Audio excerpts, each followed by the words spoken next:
جس کی مثالیں آپ نے دی، اور یہ گلی محلے بازار چوک چوراہوں میں اس طرح کی باتیں ہوتی ہیں، تو یہ ایک ایسا معاملہ ہے کہ جس پہ اس طبقے کے بڑے لوگوں کو، حساس لوگوں کو اپنے اوپر اگر کوئی اس طرح کی قدغن پیدا ہو رہی ہے تو اس کو رفع کرنا چاہیے۔ میں آپ سے یہ عرض کرتا ہوں کہ مجھے خود براہ راست دینی مدرسوں میں وقت گزارنے کا موقع ملا، اور میں جدید تعلیم کے جو ادارے ہیں ان میں 12-14 سال گزار کے مدارس کی طرف گیا۔ گویا جو دنیا کے اندر براڈ بیس ایجوکیشن کے سسٹمز ہیں، جو پروٹوکولز ہیں، نارمز ہیں، ان سے تعارف ہونے کے بعد میں مدرسے کی دنیا میں گیا۔ میں نے وہاں پر جا کر، کیونکہ ہمارے پس منظر میں یہ پورے سوالات کا ایک پلندہ تھا کہ یار یہاں پر اس طرح کی چیزیں ہوتی ہیں اور یہ تشدد کی پناہ گاہیں ہیں اور اس طرح سے معاملات ہوتے ہیں، تو میں آپ سے یہ عرض کروں کہ بالکل وہی معاملہ ہے دینی مدارس کے اندر جو تعلیم کا معاملہ سرکاری اسکولوں میں ہوتا ہے۔ یعنی آپ کوٹ ادو کے یا گھوٹکی کے کسی سرکاری اسکول میں چلے جائیں، وہاں پر جو ٹیچر کھڑا ہوا ہوگا، اس کے علم کی جو نوعیت ہوگی، دفتر کی جو سہولیات ہوں گی، اسکول کے اندر بجلی پانی غسل خانے کی جو معاملات ہوں گے، وہ جس سطح کے ہوں گے، اور کراچی کے اندر ڈی ایچ اے کے اندر سرکاری طور پر بننے والے ایک اسکول کی جو صورتحال ہے وہ جتنی ہوگی، یہی فرق مدارس کا بھی ہے۔ جو مین اسٹریم مدرسے ہیں پاکستان کے، بڑے نمائندہ ادارے ہیں، ان اداروں میں سرے سے میں نے خود 6-7 سال ان مدرسوں میں گزارے ہیں، وہاں پر رہا بھی ہوں، ایک اسکالر کے طور پر بھی، بورڈنگ کے طور پر بھی، سب کچھ ہوا ہے۔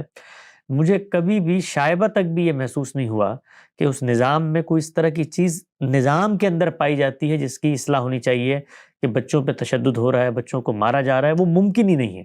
اسی طرح ابیوز کے معاملات کم و بیش ناممکنات میں سے ہیں جو بڑے مدارس ہیں، اس لیے کہ وہاں پر درسگاہیں بنی ہوئی ہیں، ان درسگاہوں میں ایک سسٹم ہے، ایک ناظم تعلیمات ہے، ایک محتمم بیٹھا ہوا ہے، اساتذہ کے گھنٹے ہیں، ایک آتا ہے ایک جاتا ہے، اتنی بڑا ہنگامہ ہے، ہجوم ہے، اس کے اندر کم و بیش ناممکن ہو جاتا ہے کہ کوئی ایسی خلوت کی جگہ ڈھونڈ لی جائے جہاں پر جا کے کوئی اس طرح کی بدفعلی کا ارتکاب کرے، یا کوئی درندہ صفت آدمی اگر دین کے نام پر استاد بن گیا ہے اور اس کی یہ خواہشات ہیں یہ کر لے۔ یہ بڑے مدارس میں اکا دکا کوئی اس طرح کے واقعات، شیطان جس طرح سے یونیورسٹیوں میں آ جاتا ہے، بڑے پروفیسروں کے آ جاتا ہے، بڑے اسکول ہیڈ ماسٹروں کے آ جاتا ہے، وہ ابیوز کرتے ہیں، بالکل اسی نوعیت کی چیز ہے۔ یعنی کوئی ایسی چیز نہیں ہے جو آپ کے لیے الارمنگ ہو۔ جس طرح شرپسند ذہن کہیں بھی آ سکتا ہے، وہ آپ نے دیکھا پولیس میں بھی آ جاتا ہے، وہ ڈاکٹروں میں بھی آ جاتے ہیں، اس طرح جو جنس کے وحشی درندے ہوتے ہیں، اس طرح کوئی اکا دکا آدمی ان جو مین اسٹریم مدارس کے بڑے سیٹ اپس ہیں ان کے اندر بھی آ سکتا ہے، لیکن وہ آنے کے بعد رہ نہیں سکتا وہاں پہ۔ یہ بالکل امر واقعی ہے۔ یعنی وہ اطلاع اگر نظام کو مل جائے تو یہ ممکن ہی نہیں ہے کہ وہ اس نظام میں سروائیو کر سکے یا اس کو وہاں پر کوئی پروٹیکٹ کر سکے، اس کو وہاں سے جانا ہوگا۔ تو یہ تو بڑے مدارس کی یا ان مدارس کی جہاں پر باقاعدہ درس نظامی کی تعلیم دی جاتی ہے ان کا یہ حال ہے۔ جو اصل مسئلہ پیدا ہوتا ہے وہ تحفیظ کے مدارس میں ہوتا ہے، جہاں پہ چھوٹے بچوں کو آپ حفظ کرنے کے لیے بھیج دیتے ہیں اور وہ وہاں پر 12 سے 14 گھنٹے دن کے گزارتے ہیں، اور وہاں پر ان کے لیے کوئی سسٹم نہیں ہوتا پروٹیکشن کا۔ ایک صرف قاری صاحب بیٹھے ہوئے ہوتے ہیں، اور اس قاری صاحب کے پاس جو اختیارات ہوتے ہیں وہ ان اکاؤنٹیبل ہوتے ہیں۔ یعنی کوئی ناظم تعلیمات نہیں ہے، کوئی وہاں پر شورا نہیں ہے، کوئی مجلس نہیں ہے، کوئی نظام نہیں ہے، کوئی یہ چیک کرنے والا نہیں ہے کہ کون آیا ہے کون گیا ہے۔ وہاں پر خلوت کی جگہ موجود ہیں، وہاں پر جن لوگوں کو لا کر بٹھایا گیا ہے ان کی حیثیت یہ ہے کہ وہ دین کا باقاعدہ علم نہیں رکھتے، وہ قرآن کے قرہ ہوتے ہیں، حفاظ ہوتے ہیں، وہ عالم نہیں ہوتے باقاعدہ کہ کوئی تربیت ہوئی ہو، کوئی صحبت ہوئی ہو، کسی شیخ کی انہوں نے مائیت میں وقت گزارا ہو، کہ ان کا کوئی زندگی کا لاہ عمل بنا ہو۔ وہ بالکل اسی طریقے سے جیسے یہ بچے حفظ کر رہے ہیں خود حافظ بن کے اس جگہ پر پہنچے ہوئے ہوتے ہیں، ان کا کوئی دینی پس منظر نہیں ہوتا۔ میں نے یہ خود دیکھا ہے کہ ان حفاظ سے آپ قرآن مجید کی ایک آیت کا مطلب پوچھ لیں، جو وہاں پہ حفظ کے استاد بیٹھے ہوتے ہیں، وہ مطلب بتانے سے وہ قاصر ہوتے ہیں، اس لیے کہ عربی زبان کو سرے سے وہ جانتے نہیں ہیں، ان کی کوئی تربیت نہیں ہوئی ہوتی۔ تو تحفیظ کے یہ مدارس ہیں جو سب سے بڑا مسئلہ ہے ابیوز کا۔ اچھا، اس میں ایک پہلو تو یہ ہے کہ وہ جو آدمی وہاں پر آیا، مدارس جو بڑے مدارس ہیں وہاں نظام بنا ہوا ہے، وہ یہ دیکھتے ہیں استاد یہاں پر ہے تو اس کو یہاں پر ان کے پاس فنڈز بھی ہوتے ہیں، سوسائٹی ان کو اس درجے میں سپورٹ بھی کرتی ہے، ایک ویژن سے بھی وہ چل رہے ہوتے ہیں، ان کو وہ گھروں کا انتظام کر کے دیتے ہیں، وہاں ان کی بیویاں رہتی ہیں، وہاں ان کے بچے پیدا ہوتے ہیں، ایک نارمل فطری زندگی جو ہے وہ گزارتے ہیں۔ ہم جامعۃ الرشید میں رہے، جتنے اساتذہ تھے کم و بیش ان سب کے وہاں پر مکان موجود تھے، ان کو مفت بجلی دی جاتی تھی، ان کو مفت کھانا دیا جاتا تھا، ان کی میڈیکل کی سہولیات مفت تھیں، ان کے بچے جو مدارس میں نہیں پڑھنے کی توجہ رکھتے ان کو اسکول بھیجا جاتا تھا، باہر کے اسکول میں ہو جاتے تھے، اور وہاں کا جو استاد ہے وہ ایک فطری زندگی گزار رہا ہے. انسان کی شخصیت میں اللہ تعالیٰ نے جنس کی طلب رکھی ہے، اس کو غیر فطری انداز میں وقت گزارنے کا پابند کر دیا جائے تو اس طریقے کی شیطان کی مجرمانہ ذہنیت پیدا ہوتی ہے. تو وہ جو بنیادی تقاضا ہے کہ جنس کا صحیح چینلائز ہو فطرت کے اصولوں پر، دنیا بھر میں لوگ شادیاں کرتے ہیں، رہتے ہیں، تو بالکل اسی طریقے پہ بڑے مدارس میں اس کا باقاعدہ اہتمام کیا جاتا ہے، ان کے پاس فنڈز ہوتے ہیں. یہ جو دوسرا معاملہ ہے تحفیظ کے چھوٹے چھوٹے مکتب جو مسجدوں کی کئی چوکٹوں میں، کئی ان کے بیک پہ کوئی کمرہ بنا کر اس طریقے سے کھولے گئے ہوتے ہیں، یہاں پر سرے سے اس کا کوئی انتظام نہیں ہوتا، نہ کوئی اس کو مجلس، مرکزی مجلس چلا رہی ہوتی ہے، نہ جو وہاں پر استاد بیٹھا ہے اس کے لیے باقاعدہ طور پر آپ نے گھر کا بندوبست کیا ہے، اس کو تنخواہ دی ہوئی ہے، اس کی شادی کا بندوبست کیا ہے، اس کی ذہنی سطح کا ایگزامن کیا ہے، شکایت آنے پر کوئی میکینزم بنایا ہے. ان بچوں کے ساتھ کسی اور کا رشتہ ہے اس استاد کے علاوہ جس سے وہ بتا سکتے ہیں کہ کس ورنریبل صورتحال میں رہ رہے ہیں، یہ ہوتا ہی نہیں ہے. تو یہ بنیادی طور پر تحفیظ کے مدارس یا جو نظام بنا ہوا ہے اس کے سسٹم کا فالٹ ہے جس سے یہ کرپشن پیدا ہوتی ہے.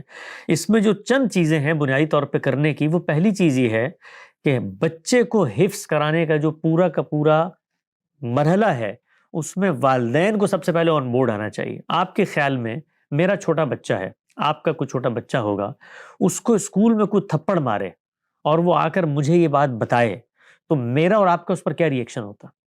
ہم دونوں کا ری ایکشن یہ ہوتا ہے کہ ہم جائیں اس نظام کو اور اس کو چیلنج کریں اور بتائیں کہ تمہیں اس لیے یہاں پر نہیں بھیجا میں نے اپنے بچے کو کہ تم اس کو مارو. لیکن مدارس کے اندر یہ پہلے دن نہیں ہوتا کہ شدت کی مار استاد نے ماری کہ بچہ ہی مر گیا، وہ روز مار کھا رہا ہوتا ہے. اور سوسائٹی کہ وہ سٹیک ہولڈر جنہوں نے اپنے بچوں کو وہاں حفظ کرنے کے لیے بھیجا ہوا ہے ان کا کنسنٹ اس کے اندر شامل ہوتا ہے. آپ اس کو سائلنٹ کنسنٹ کہیں، آپ اس کو میوچول انڈرسٹینڈنگ کہیں، یہ شامل ہوتا ہے. میں نے خود اپنی کانوں سے یہ بات سنی، ایک استاد نے مجھے، حفظ کے استاد نے بتائی، اور وہ بڑے شریف النفس آدمی تھے. انہوں نے کہا میں نے کبھی زندگی میں کسی پہ ہاتھ نہیں اٹھایا، والدین میرے پاس آ کر کہتے ہیں کہ یہ بچے کی چمڑی ہماری، ہڈیاں آپ کی ہیں، جو کرنا ہے کریں، اس کو حفظ ہونا چاہیے. تو سوال یہ ہے کہ جو سب سے بڑی پروٹیکشن تھی سوسائٹی میں بچوں کی، وہ تو والدین تھے. ان والدین نے یہ کنسنٹ کیسے دیا ایک حفظ کے استاد کو کہ اس بچے کو مار مار کے اس کا برکس نکال دو لیکن اس کو قرآن مجید یاد ہونا چاہیے؟ یہ سب سے بڑی جہالت ہے. سرکاری طور پر اس پر پابندی عائد ہونی چاہیے ہے کہ کسی بچے کو، چھوٹے بچے کو جس وقت تک کسی اسیسمنٹ سے نہ گزار لیا جائے، ایک فارم بننا چاہیے ہے، ایک محکمہ بننا چاہیے ہے، وہ اس کی پہلے منظوری دے. حفظ کرانا چاہیے نہیں کرانا چاہیے یہ خود ایک بحث ہے. اس بحث میں 2-3 زاویہ نظر ہیں، میں اس کے اندر نہیں جانا چاہتا، ہر ایک کے اپنے دلائل ہیں. ہمارے یہاں سے ڈاکٹر عرفان شہزاد صاحب نے اس پورے عمل کی مخالفت میں کافی کچھ لکھا ہے، اس میں مفتی منیب الرحمان صاحب نے جواب دیا ہے.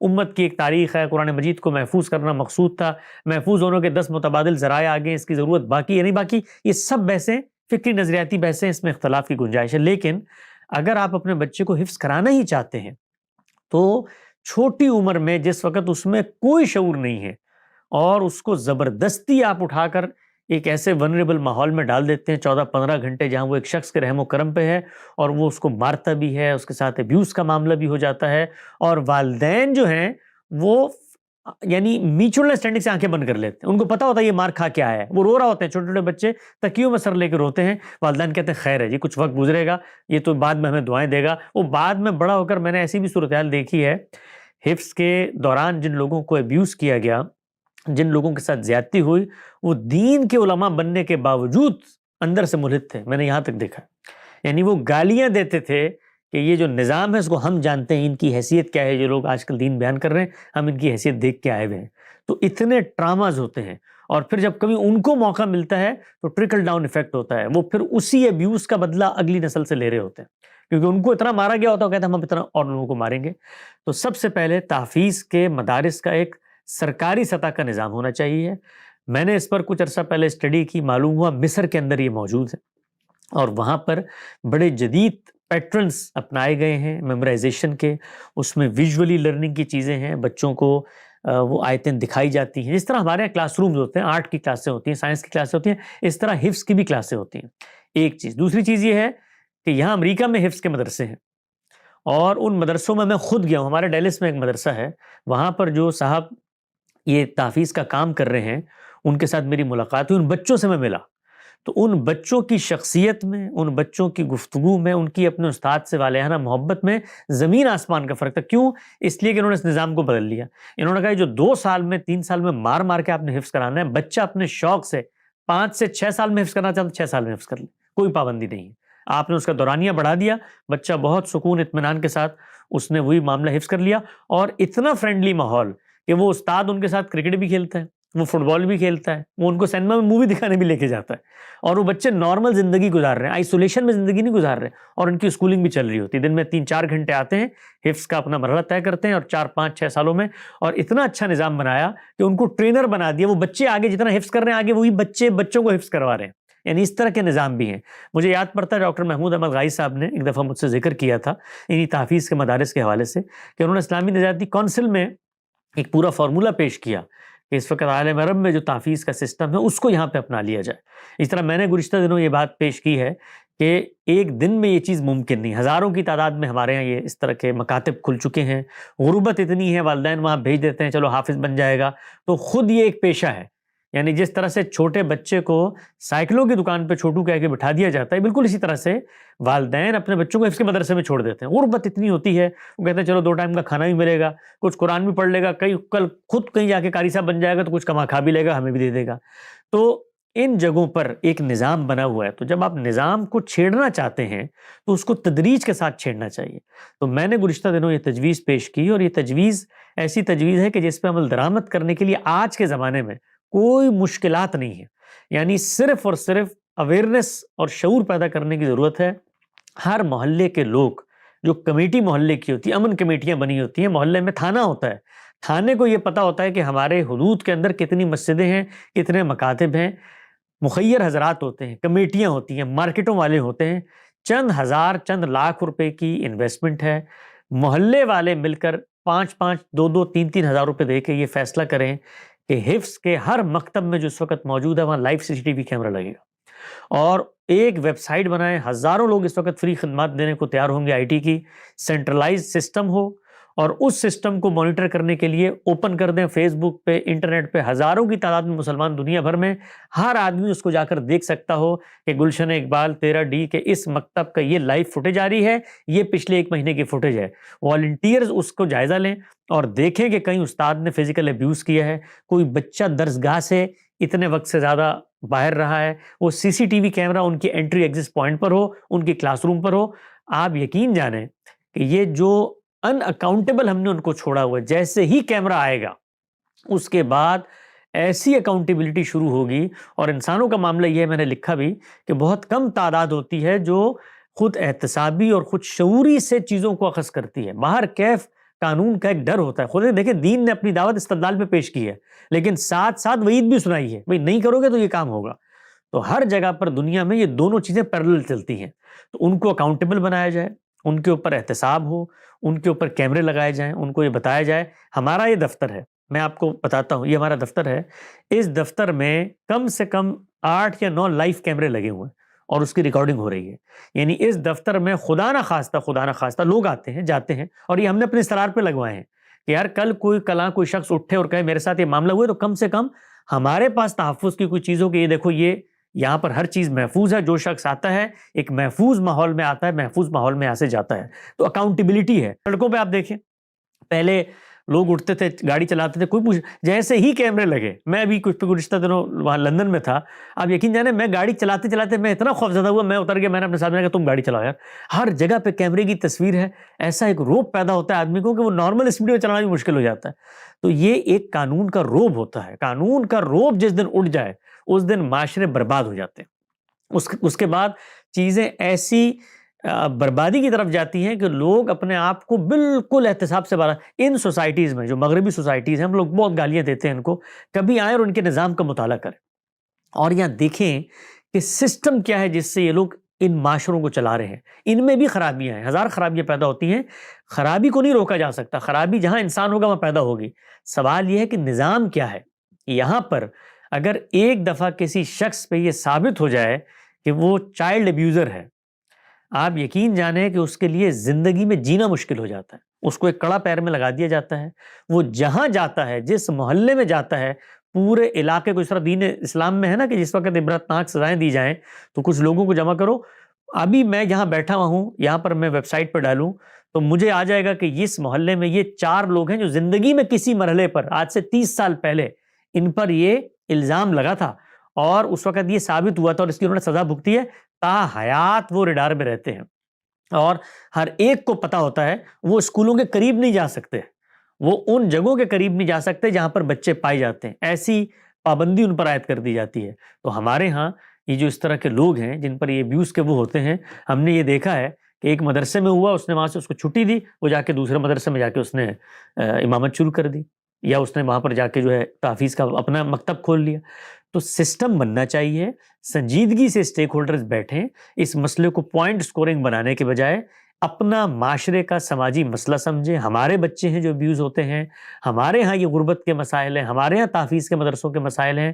وفاق المدارس اس پہ آگے بڑھے. علماء کی تنظیمیں جو ہر وقت دنیا بھر کو گالیاں دینے کے لیے اور یہ توہین رسالت اور تحفظ ناموس، وہ بھائی یہ تحفظ اسلام کا مسئلہ ہے، یعنی اسلام کے نام لیوا لوگ ہیں اور ان کے اداروں میں اگر یہ ہو رہا ہے تو سب سے اہم مسئلہ یہ ہے. اس پر بھی کبھی کوئی احتجاجی جلسہ کریں، اس پر بھی کوئی جلوس نکالیں کہ بھائی سرکار اس میں ہماری مدد کرے، ہم اس نظام کو ٹھیک کرنا چاہتے ہیں. تو یہ چند میری گزارشات ہیں بڑے درد دل کے ساتھ. میں اس میں کبھی اس جگہ پہ نہیں کھڑا ہوتا کہ کسی ایک طبقے کو ہدف بنا لوں. یہ خرابیاں ہر جگہ پائی جاتی ہیں. آپ کیڈٹ کالجز کی مثالیں، آپ یہ چرچ کی کبھی آپ کو موقع ملے، ابھی گزشتہ دنوں ایک باقاعدہ بہت بڑا اسکینڈل تھا بوسٹن میں چند سال پہلے، اس پر ایک باقاعدہ فلم بنائی گئی ہے اور ہزاروں کی تعداد میں بچوں کے ابیوز کے کیس ہے. وہاں بھی دیکھیے کیا صورتحال ہے.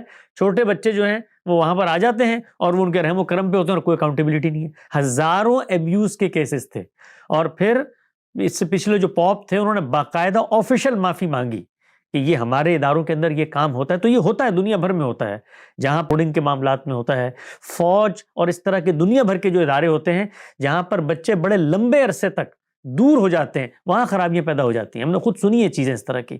تو ان سب چیزوں کو ہمیں، اگر ہم مسلمان ہیں، ہمارے کسی دینی طبقے پہ سوال اٹھ رہا ہے تو بڑے تحمل کے ساتھ اس مسئلے کو ایڈریس کرنے کی ضرورت ہے. جی بہت شکریہ حسن بھائی، جزاک اللہ خیرہ. بہت اچھے طریقے سے آپ نے ایکسپلین کیا کہ کیسے ہم اس طرح کی پرابلمس کو اپنی سوسائٹی سے ختم کر سکتے ہیں، اور ضروری ہے کہ ہم اس طرح کے مسائل کے اندر جو ہمارے ادارے ہیں ان کو اکاؤنٹیبل بنائیں، اگرچہ کہ وہاں پر ہمیں CCTV کیمرے انسٹال کرنے پڑیں.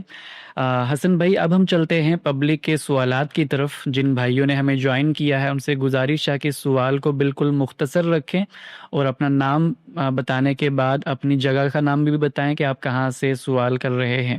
تو سب سے پہلے ہمیں یہاں پر جوائن کیا ہے طلحہ الوی صاحب نے، وہ اپنا مائک انمیوٹ کر کے سوال کر سکتے ہیں. وعلیکم السلام. حسن بھائی ایک سوال ہے، اس میں کافی الجھن پیدا ہو رہی ہے. حدیث سے متعلق جو استاد محترم کا نقطہ نظر ہے اس پر عام طور پر ہم یہ کہتے ہیں کہ حدیث شرح و وضاحت ہے قرآن و سنت کی، اور اس کے ذیل میں ہم یہ کہتے ہیں کہ چونکہ حدیث ضمنی ہے اس لیے وہ شرح و وضاحت اور قرآن کے تابع ہے. لیکن یہاں پر خلط مبس یہ ہوتا ہے کہ سلفی حضرات ہمیں آگے سے یہ کہتے ہیں کہ اگر حدیث خبر متواتر ہو جائے تو پھر کیا آپ اس کو قرآن کے برابر مان لیں گے؟ تو اس کو آپ واضح کر دیں کہ یہ ظن اور تواتر کا کیا مسئلہ ہے کہ حدیث کو ہم ظنی ہونے کی وجہ سے شرح و وضاحت کی کبیر سے گن رہے ہیں، یا یہ کوئی اس کی اصل کا مسئلہ ہے؟ اور ساتھ یہ بھی واضح کر دیں کہ سنت بھی متواتر ہے تو کیا وہ بھی قرآن کے تابع ہے؟ تو یہ تواتر کو واضح کر دیں، قطعی اور ظنی کو واضح کر دیں تو ذرا مہربانی ہوگی. جی، اس کو سادگی سے سمجھتے ہیں طالبانہ طور پہ. دیکھیے دنیا میں اللہ کے ایک پیغمبر تشریف لاتے ہیں، وہ یہ دعویٰ کرتے ہیں ایک دن کھڑے ہو کے کہ مجھے اللہ نے وحی بھیجی ہے، مجھ سے کلام کیا ہے اور مجھے پابند کیا ہے کہ میں یہ اللہ کی بات آپ تک پہنچاؤں، لہٰذا میں اللہ کا فرستادہ منتخب چنیدہ پیغمبر ہوں اور میں خدا کا پیغام آپ کو دے رہا ہوں. یہ خدا کا جو پیغام ہے وہ آپ نے اپنے مخاطبین تک پہنچا دیا. سمجھیں آج پیغمبر مثال کے طور پہ آئے ہیں اور انہوں نے یہ کام کر دیا، یا اس سے پہلے جس زمانے میں پیغمبر آئے انہوں نے آیتیں پڑھ کے سنائیں اور لوگوں کو یہ کہا کہ یہ کوئی نیا دین نہیں ہے، یہ جو پیچھے دینی روایت چلی آ رہی ہے میں اسی کا ایک پیغمبر ہوں، اور اس میں تم نے انحرافات پیدا کر لیے ہیں، یہ نماز تم جانتے ہو، روزہ تم جانتے ہو، آؤ میں تمہیں ٹھیک طریقے سے پڑھ کے بھی دکھاتا ہوں، اس طریقے سے اس پر عمل درآمد کرو، اور یہ خدا کا کلام ہے جو میں تمہیں دے رہا ہوں. اس کلام کو میں خود بھی محفوظ کرتا ہوں اور تم لوگ بھی اس کو اگر سنتے ہو، یاد کرنے والے یاد کرتے ہو، لکھنے والے لکھتے ہو، تو اس کلام کو محفوظ کر کے رکھو کیونکہ اس میں قیامت تک کی ہدایت ہے۔ یہ کام پیغمبر صلی اللہ علیہ وسلم نے کیا۔ یہ کام کرنے کے بعد مثال کے طور پر آپ کے جو مخاطبین تھے وہ صرف 4-5 ہوتے جو آپ پر ایمان لاتے، اور انہوں نے جو نماز آپ سے سیکھی تھی وہ سیکھ لیتے، اور جو کلام آپ سے سنا تھا ان میں سے 4 میں سے 2 لوگ اس کو لکھتے، 2 لوگ یاد کر لیتے۔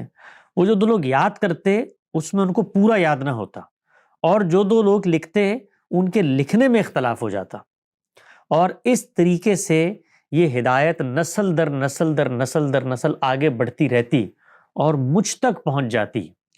اور میں یہ جاننا چاہتا کہ روئے زمین پر اللہ کی کیا بات ہے، اور مجھے یہ اطلاع دی جاتی کہ ایک پیغمبر کے 4 متبعین تھے، ان میں سے 2 کو کچھ یاد تھا، وہ آگے انہوں نے اپنے بچوں کو یاد کروایا، کرتے کرتے کرتے کرتے جس طرح تاریخ نقل ہوتی ہے اس طریقے سے یہ نقل ہو گئی ہے۔ اس میں اختلافات بھی ہیں، بعض لوگ کہتے ہیں انہوں نے یہ آیت پڑھائی تھی، بعض کہتے ہیں یہ آیت پڑھی تھی، اس طریقے سے مجھے خدا کی ہدایت مل جاتی ہے۔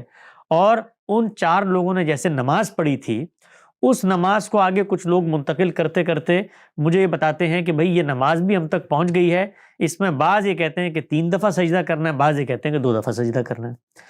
تو میں ریسیونگ اینڈ پہ جو دین کا مخاطب بن کے کھڑے ہونے والا فرد ہوں، اس کو ذرہ برابر اس میں کوئی تردد نہیں ہوگا کہ اگر یہ چیز جو اس تک نقل ہوئی ہے وہ ظنی سے بھی کوئی نیچے کا ماخذ ہے، اس پر نقل ہوئی ہے۔ مثال کے طور پہ مجھے آپ آ کر کہتے ہیں کہ یہ جو آیت تھی یہ تو پتہ نہیں کہاں پہنچی تھی، ایک پتھر ہمیں ملا ہے جہاں پر وہ رہتے تھے، اس پر کندہ ہوئی ہے خدا کے پیغمبر کی یہ بات، تو میں اس بات سے بھی دین اخذ کروں گا۔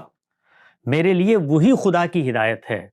اس خدا کی ہدایت کو جب میں اخذ کروں گا تو آپ مجھ سے آ کر یہ سوال ضرور کر سکتے ہیں کہ جس چیز کو تم خدا کی ہدایت کہہ رہے ہو، کیا واقعتاً یہ خدا کی ہی ہدایت ہے، اس کو ثابت کرو۔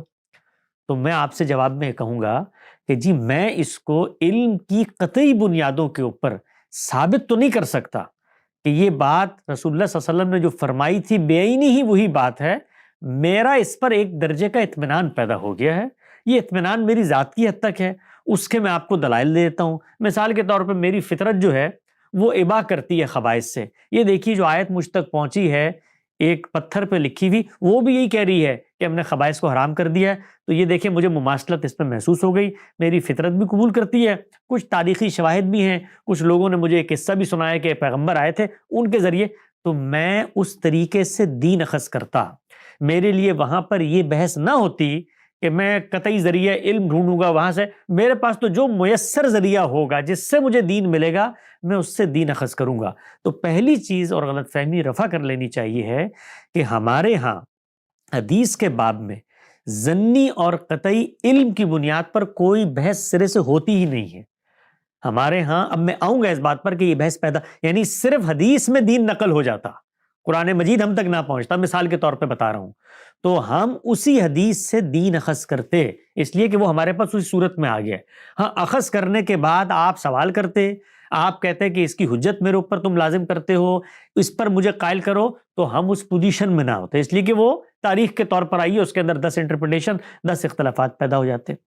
اب آئیے اگلی بات پر، کیا پیغمبر صلی اللہ علیہ وسلم نے یہ جو دین آپ کو دیا ہے یہ اس طریقے پر دیا ہے؟ اگر اس طریقے پر دیا ہوتا تو ہم اس کو اسی طریقے پہ اخذ کرتے اور ایک ظنی سے کم درجے کا چیز بھی ہمارے لیے دین کا ماخذ بن جاتی۔ لیکن کیا اللہ کے رسول نے اس طریقے سے ہمیں دین دیا ہے؟ یہ ہے پہلا سوال۔ اس سوال کا آپ کو جواب تلاش کرنا ہے۔ اگر اس کا جواب یہ ہے کہ ہاں جی اسی طریقے سے دیا، 3-4 لوگ تھے، ایک کو نماز کان میں بتا دی، دوسرے کو بتا دیا یہ 4 آیتیں، تیسرے کو بتا دیا ہاں بھئی خطرہ بھی سنت ہے، چوتھے کو یہ بات بتا دی، شریعت کے احکام، اس طرح سے دین آ گیا، تو ہم اسی طریقے سے اخذ کریں گے۔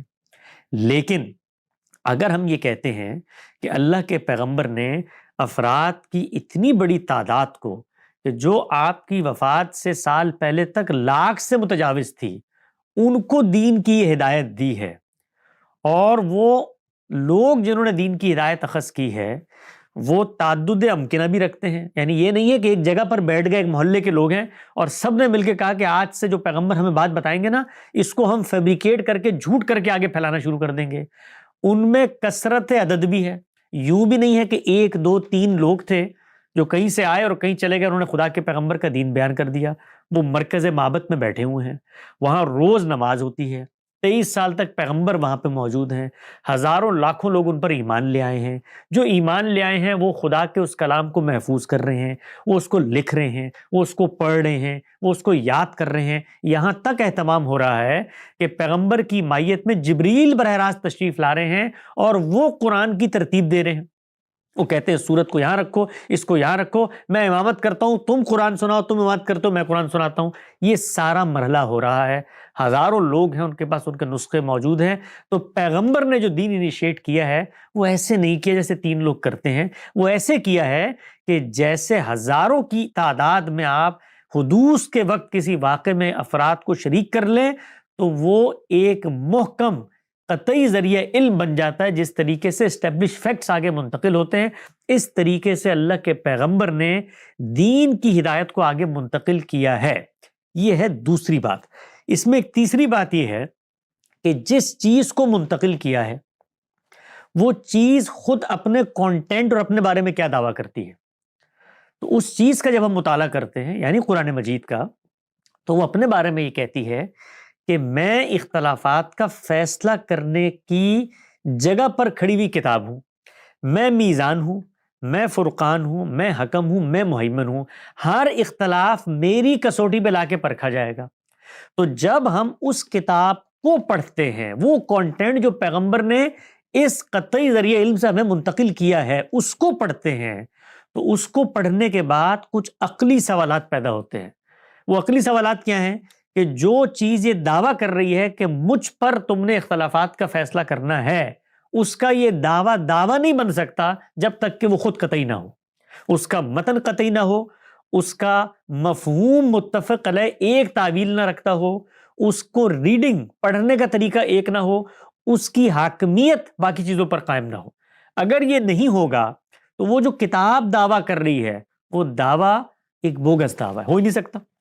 یعنی پہلی صورت لے لیں جو میں نے آپ کو بتائی تھی کہ پیغمبر کے 3 رفقا تھے، انہوں نے دین پتھروں پہ کاغذوں پہ لکھ کے منتقل کر دیا، میں اس کو پڑھوں اس دین کو اور اس میں یہ لکھا ہوا ہو کہ یہ دین جو تمہیں مل رہا ہے یہ تمہارے ہر اختلاف کا فیصلہ کر دے گا، تو سب سے پہلے میں اس سے جا کے سوال کروں گا جی اختلاف باقیوں کا فیصلہ تو آپ سے بعد میں کروائیں گے، پہلے تو ذرا اپنے اختلافات کا فیصلہ کریں، اس لیے کہ ایک آدمی کہہ رہا ہے کہ نہیں روایت تو یہ تھی، دوسرا آدمی کہہ رہا ہے نہیں دین تو یہ تھا، تیسرا آدمی کہہ رہا ہے نماز کی تو 6 رکعتیں تھی، تو آپ پہلے اپنا تو فیصلہ کریں، پھر آپ سے اپنے مذہبی اختلافات کا فیصلہ کروا لیں گے۔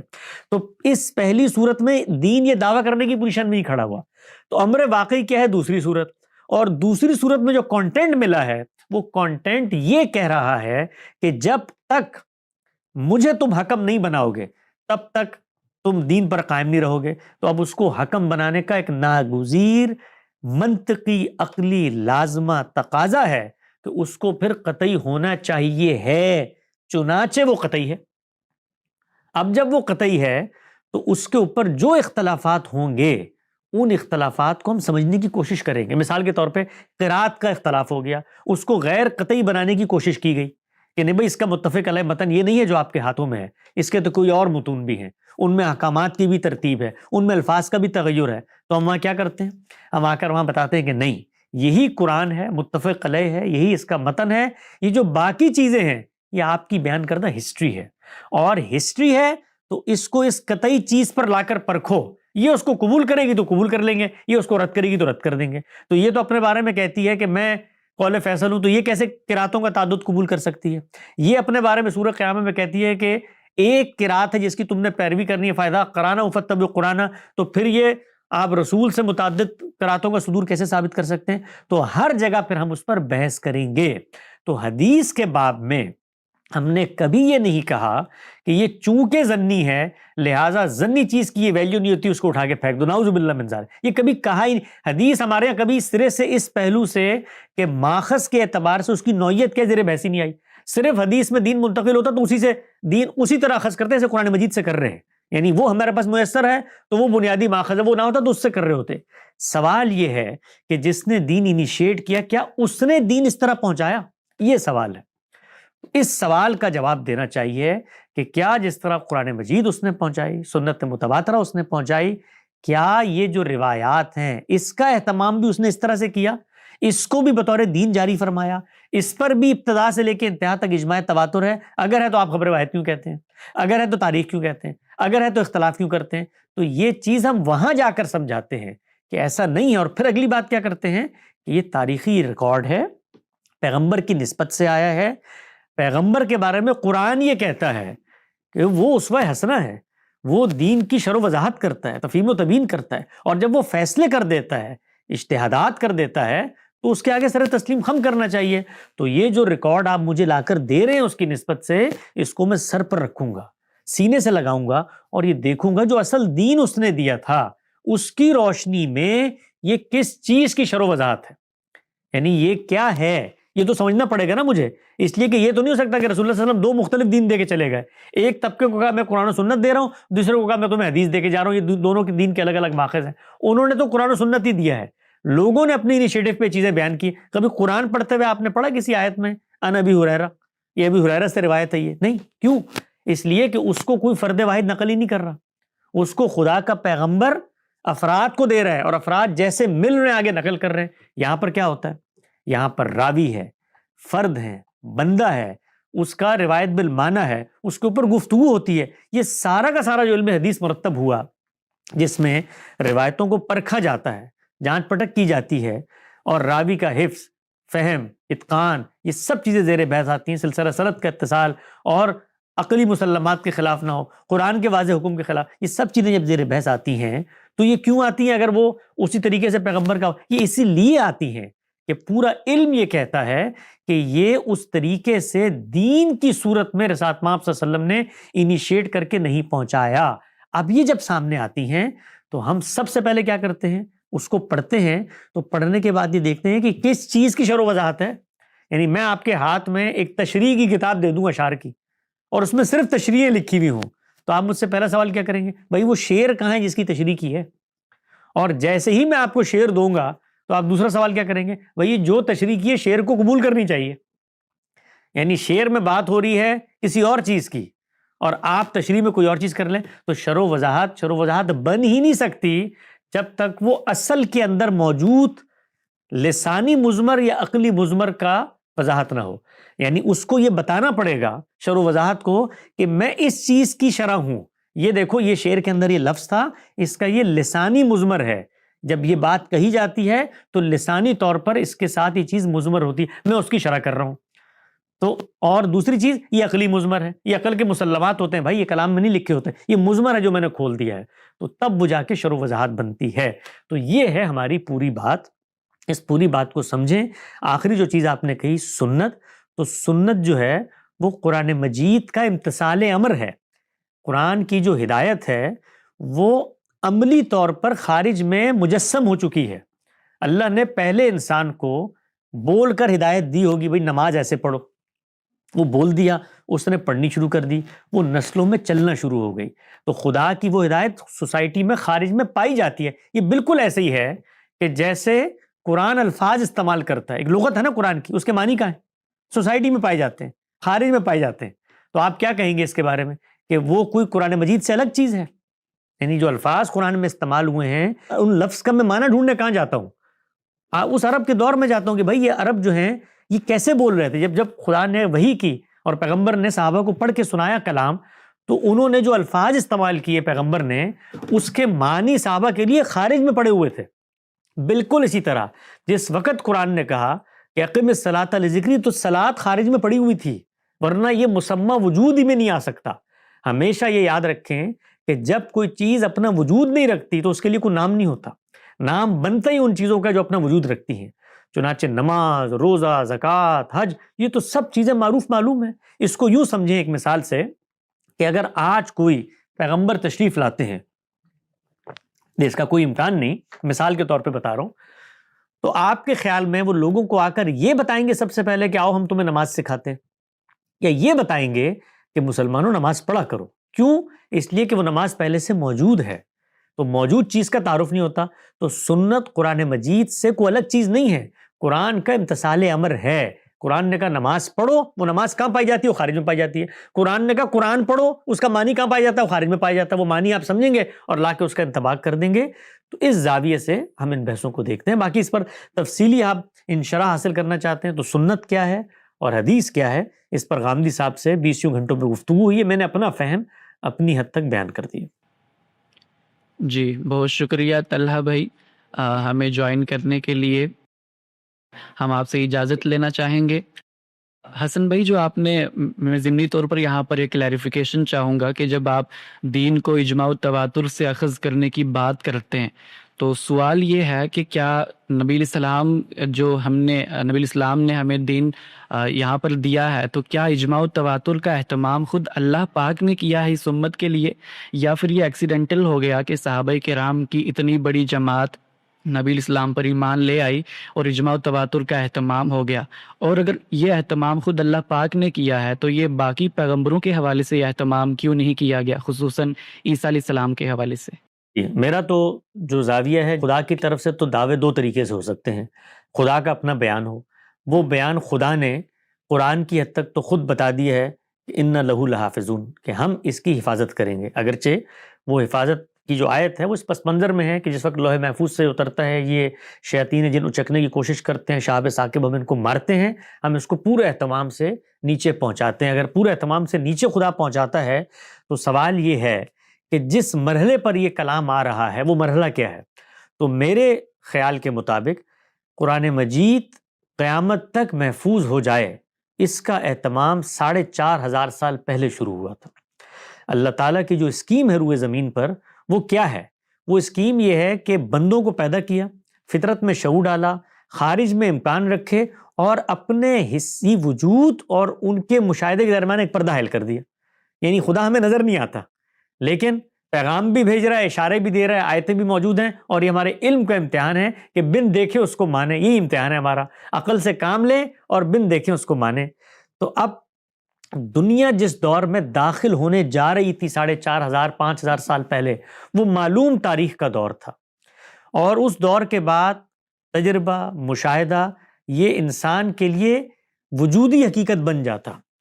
تو اللہ تعالیٰ کا جو امتحان ہے دنیا میں، وہ امتحان اس دور میں، جو تاریخ کا یہ دور ہے جس میں ہر چیز شہادت کے درجے میں کیمروں میں محفوظ ہو جاتی ہے، دنیا اس کی گواہی دینا شروع ہو جاتی ہے، اس میں اگر پیغمبر تشریف لا کے آج پیغام دیں تو وہ جو اصل امتحان ہے کہ بن دیکھے مانو، وہ امتحان باقی نہیں رہے گا، وہ پردہ اٹھ جائے گا۔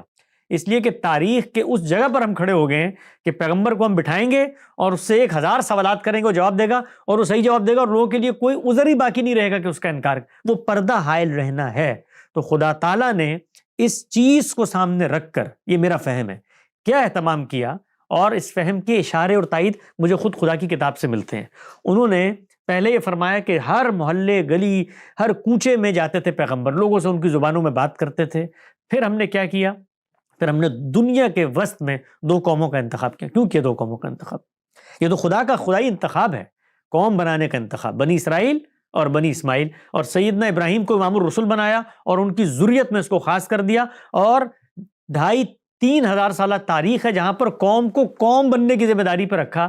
کیوں؟ کیونکہ خدا تعالیٰ یہ چاہتا تھا کہ خدا کا یہ پیغام جو رسول اور پیغمبر لے کر آتے ہیں، یہ کام شہادت کے منصب پر اب قوم کی اتنی بڑی تعداد ہو کر کرے کہ پھر پیغمبر کی ضرورت باقی نہ رہے، یہ قوم ہی یہ شہادت دیتی چلی جائے، ان کی نسل در نسل اس چیز کو اپنا منصب سمجھے اور آگے پہنچاتی چلی جائے۔ اس لیے کہ دنیا تاریخ کے دور میں جاری، ہمارا پیغمبر براہ راست کھڑا ہوگا تو انکار کی کوئی گنجائش نہیں رہے گی۔ تو ختم نبوت کی تمہید 4000 سال پہلے باندھی گئی، اس قوم کا انتخاب ہوا۔ اب وہ جو قوم ہے، اللہ چاہتے تو پہلے دن اشارہ کرتے وہ قوم بن جاتی، نہیں، ان کی ایک اور اسکیم ہے کہ دنیا عالم اسباب ہے، اور یہاں پر جو لوگ ہیں ان کا اپنا بھی امتحان ہے، قوم بنتے ہو کہ نہیں بنتے۔ وہ 3000 سال لگا دی انہوں نے قومی سطح پہ قوم کے طور پر شہادت کا جو منصب تھا اس سے اپنے آپ کو اس درجے میں آ کر معزول کر دیا کہ خود خدا کے پیغمبروں کو قتل کرنے کے در پہ ہو گئے۔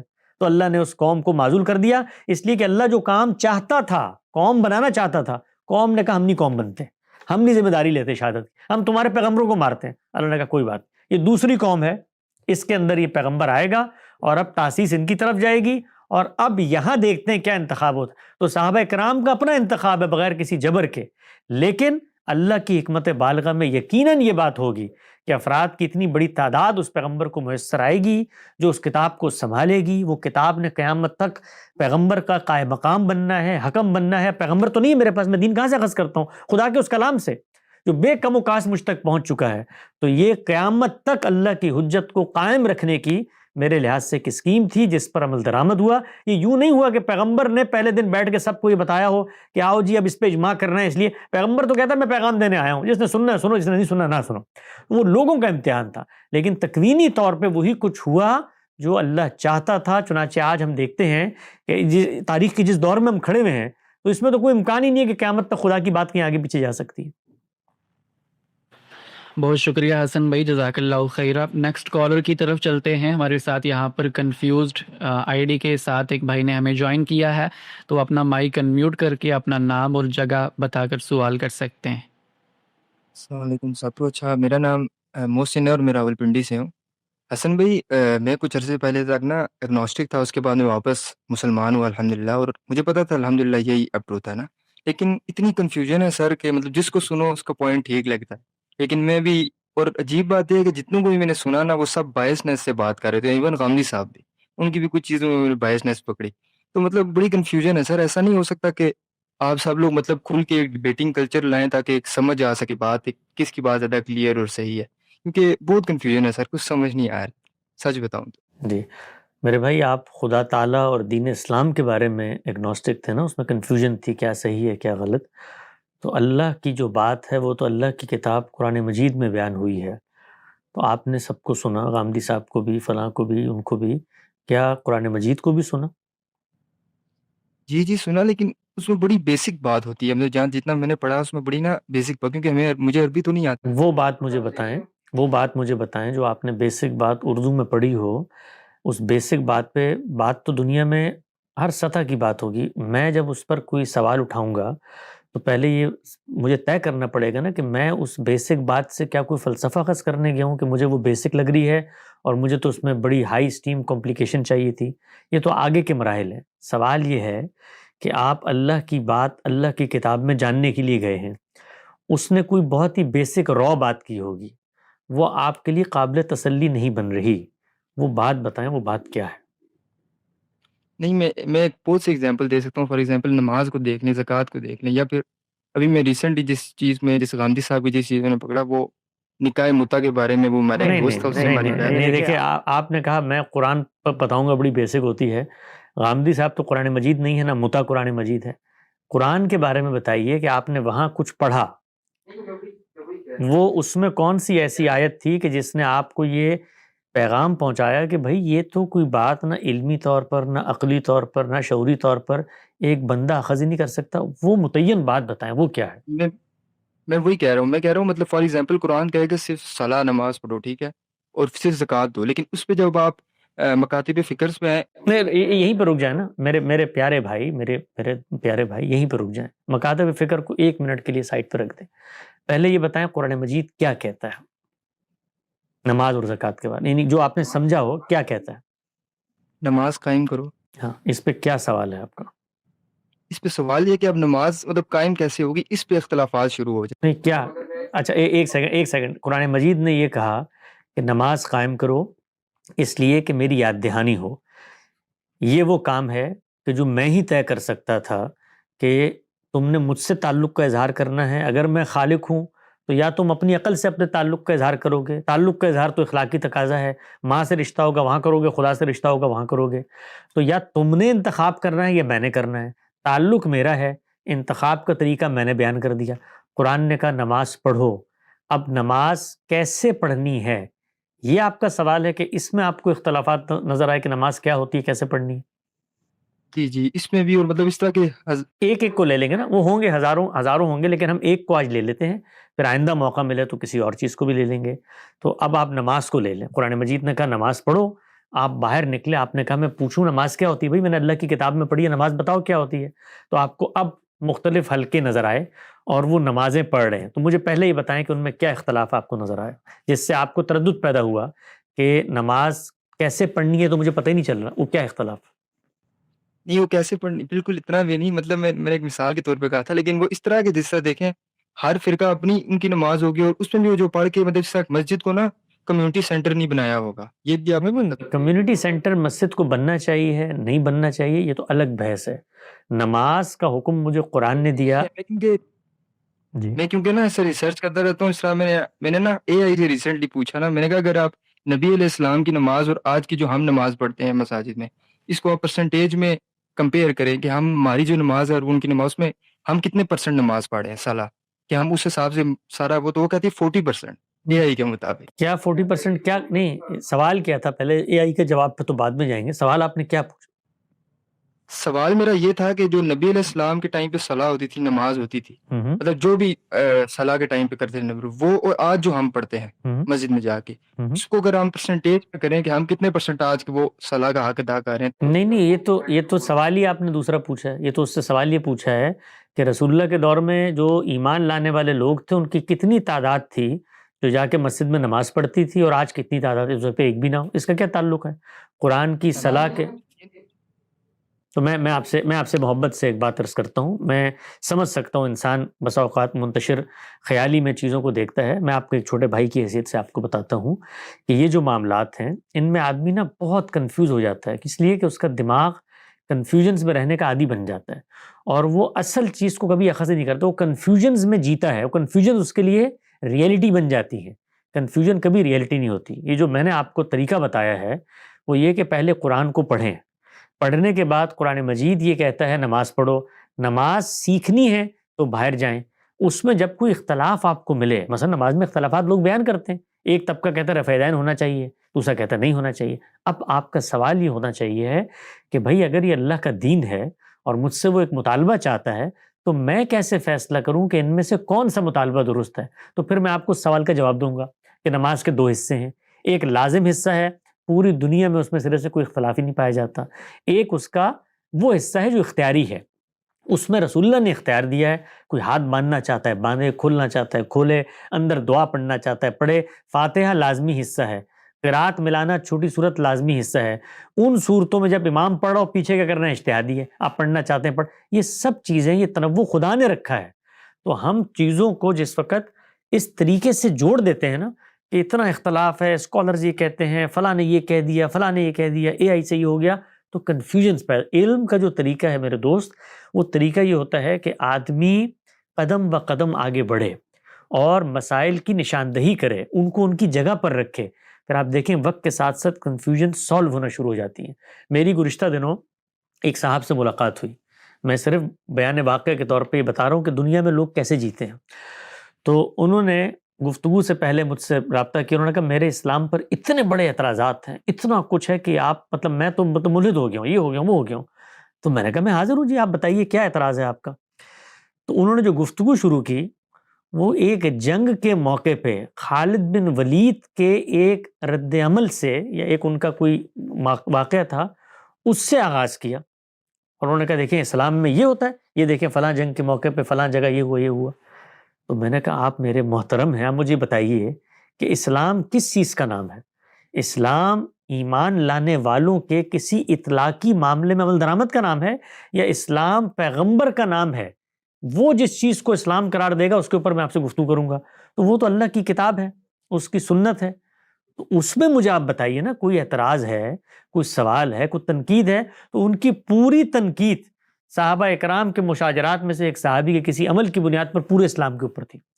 تو یہ کام ہمیں نہیں کرنا چاہیے، جو کام کرنے کا ہے وہ یہ کہ آپ سمجھیں، اور پھر اگلی بات یہ ہے کہ اگر آپ کے اندر اللہ نے یہ صلاحیت کیپیسٹی نہیں دی کہ آپ فہم کے اختلاف کو، انٹرپریٹیشن کے اختلاف کو اپریشیٹ کرنے کا انٹلیکچوئل کیپیسٹی نہیں رکھتے، تو پھر خاموشی کے ساتھ جو سمجھ میں آتا ہے اس پہ عمل درآمد کریں، پھر سوالات نہ اٹھائیں، پھر یہ نہ کہیں میں ایگنوسٹک ہوں، یا میں مثال کے طور پہ مجھے تو اعتراضات ہوتے ہیں سب، یہ کہ پھر تیار رہیں، پھر موقف سمجھیں لوگوں کا، پھر ان کو یہ مارجن دیں کہ اللہ کی کتاب ہوگی تو انٹرپریٹیشن کا فرق ہوگا، یعنی دنیا میں کہاں ہوتا ہے کہ کہیں پر کوئی چیز آئے تو اس میں انٹرپریٹیشن کا فرق نہیں ہوتا. فلسفے میں ہوتا ہے, سائنس میں ہوتا ہے, ادب میں ہوتا ہے, ہر جگہ پہ ہوتا ہے.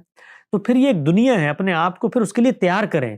تو ہم اپنے آپ کو بغیر تیاری کے اس ریس میں اپنے آپ کو جھونک دیتے ہیں جہاں پر بھاگنے کی ہمیں سکت ہی نہیں ہوتی, اور پھر جیسے ہی بھاگتے ہیں سانس پھولتا پریشان ہو کے بیٹھ جاتے ہیں. یہ کام نہ کریں. میں آپ سے درخواست کرتا ہوں, آپ ایک کام کریں, آپ نا کوئی اچھا استاد ڈھونڈیں, ایک آدھ کوئی استاد ڈھونڈیں اور اس کی رہنمائی میں پڑھنا شروع کریں. اس کو بولیں آپ مجھے اسلام پڑھائیں, اور میں اسلام کی پہلے تعلیم کو پڑھنا چاہتا ہوں. ہم نے اپنی ویب سائٹ کے اوپر 3 درجات میں کورس رکھا ہے, اور پہلا درجہ قرآن مجید ہے, رسالت محمد صلی اللہ علیہ وسلم کے وہ ارشادات ہیں جو بنیادی دین کی, پہلے آپ اس کو پڑھیں. پڑھنے کے بعد اس کو وہاں کو سوال ہوتا ہے اس کو رفع کریں. اس کے بعد دین کی تعبیرات, اس قرآن و سنت کو سن کر جو ایک نظام فکر بنا ہے اس میں کیا اختلاف ہوئے اس کو سمجھیں, ان کے دلائل کیا ہیں, اور پھر اس میں سے جس دلیل پر آپ کا اطمینان ہو اس کو آپ اپنا لیں. یہ ایک لمبا سفر ہے, اگر اس سفر میں آپ کو جانے کی خواہش پیدا ہوتی, ورنہ خاموشی سے ایگنوسٹک رہیں یا خاموشی سے مقلد بن جائیں. جس وقت تنقید یا اعتراض کریں گے تو پھر یہ سارے سوالات ہوں گے. جی شکریہ حسن بھائی. محسن بھائی ہم آپ سے اجازت لینا چاہیں گے, بہت شکریہ ہمیں جوائن کرنے کے لیے. نیکسٹ کالر ہیں ہمارے ساتھ یہاں پر بشارت حسین بھائی, وہ اپنا مائک انمیوٹ کر کے سوال کر سکتے ہیں, اور گزارش ہے کہ یہ بھی بتائیے گا کہ آپ کہاں سے بات کر رہے ہیں. السلام علیکم حسن بھائی. وعلیکم السلام. میں بشارت بول رہا ہوں جموں کشمیر انڈیا سے. بہت خوشی ہے, بہت مسرت ہے, پہلی بار الماورد کی کسی لائیو سیشن میں کوشچن پوچھ رہا ہوں. ویلکم جناب.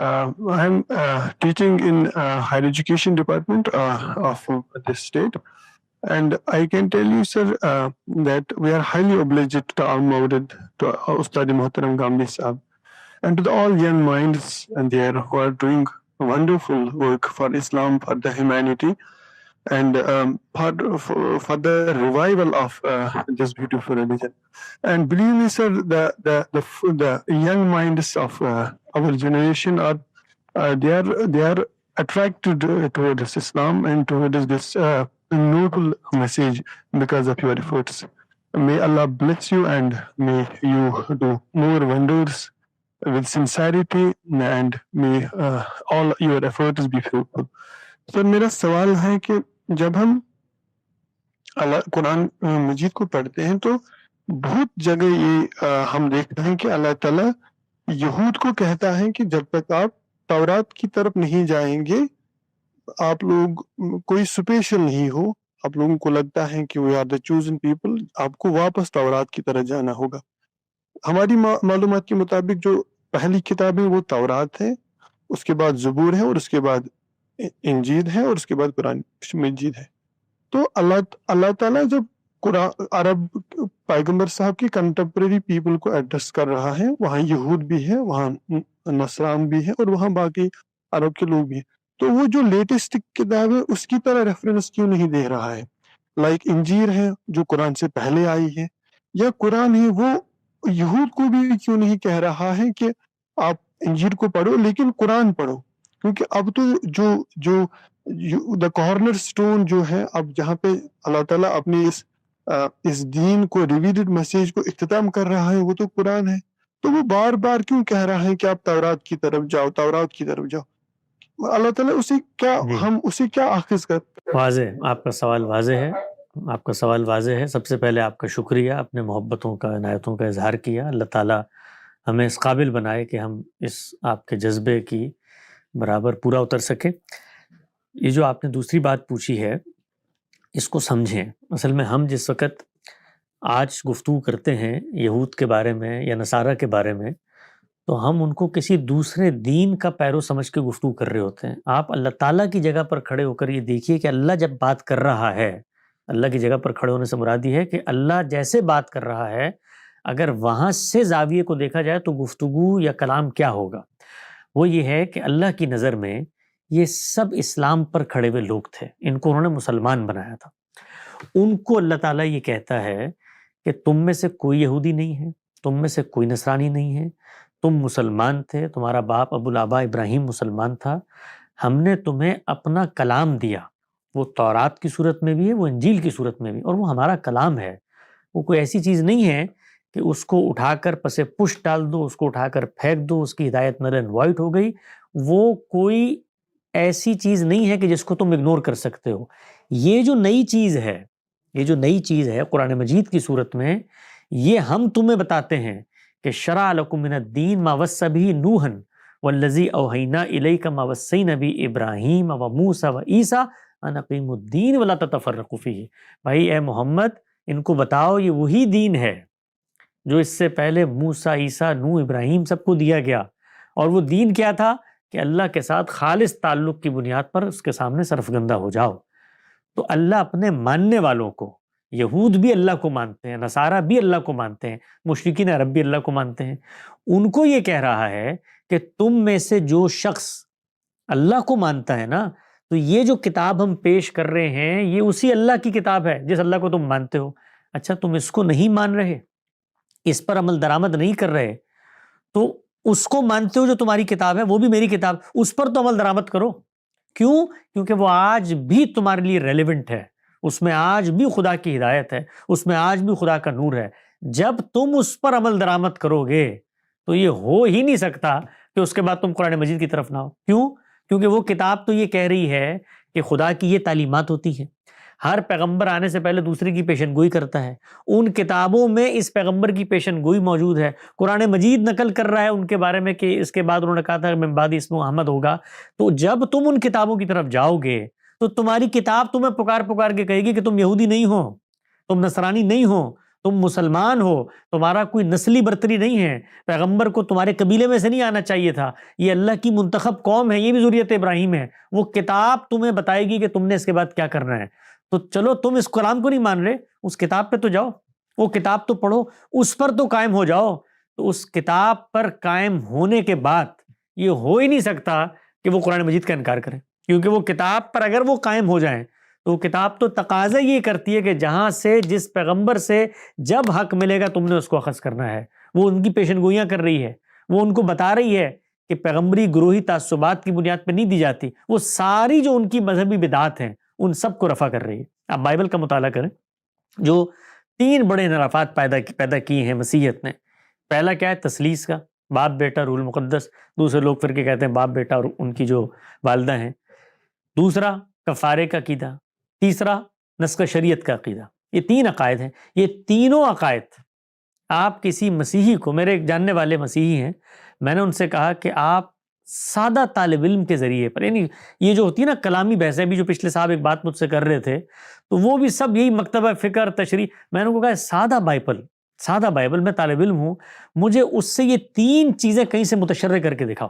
یہ 3 چیزیں کہ تثلیث کا عقیدہ، نسخ شریعت کا عقیدہ اور کفارے کا عقیدہ، تینوں کی نفی سب سے بڑھ کے خود بائبل کرتی ہے. یعنی وہ یہ بتاتے ہیں سیدنا مسیح اس میں تورات کو منسوخ کرنے آئے نہیں، میں اسے پورا کرنا آیا ہوں، تو شریعت کیسے منسوخ ہو گئی؟ وہ بتاتے ہیں عبادت میری نہیں خدا کی ہونی ہے، تو باپ بیٹا روح المقدس ایک کیسے ہو گیا؟ وہ یہ بتاتے ہیں کہ ہر آدمی کو اس کا انجام، اس کا اجر ملے گا، کوئی کسی کا بوجھ نہیں اٹھائے گا. تو انہوں نے جان دے کر کیسے کفارہ ادا کر دیا تمہارے قیامت تک کے گناہوں کا، تو وہ اس کی نفی کر رہی ہے. تو جیسے ہی آپ اس کتاب میں جائیں گے، اس پر ایمان لائیں گے، تو ناگزیر ضرورت ہے آپ کی کہ آپ کو اس کے بعد قرآن مجید کو ماننا پڑے گا. جی بہت شکریہ حسن بھائی. بشارت حسین صاحب، ہم آپ سے اجازت لینا چاہیں گے. بہت شکریہ ہمیں جوائن کرنے کے لیے. نیکسٹ کالر ہمارے ساتھ محمد اکرما بھائی، وہ اپنا مائک انمیوٹ کر کے اور اپنی جگہ کا نام بتا کے حسن بھائی سے سوال کر سکتے ہیں. جی السلام علیکم حسن بھائی، میں پاکستان سے بات کر رہا ہوں. حسن بھائی سب سے پہلے تو آپ کا بہت بہت شکریہ، آپ نے ہمارے استاد محترم جناب جاوید احمد غامدی صاحب کی فکر کو جس لطیف انداز میں ان کے سامنے سوالات کر کے اس کو پریزنٹیشن جو دی ہے اس کے لیے بہت شکریہ. سیکنڈ نمبر پہ آج جو آپ کی سٹریم ہے اسی کی مناسبت سے سوال ہے.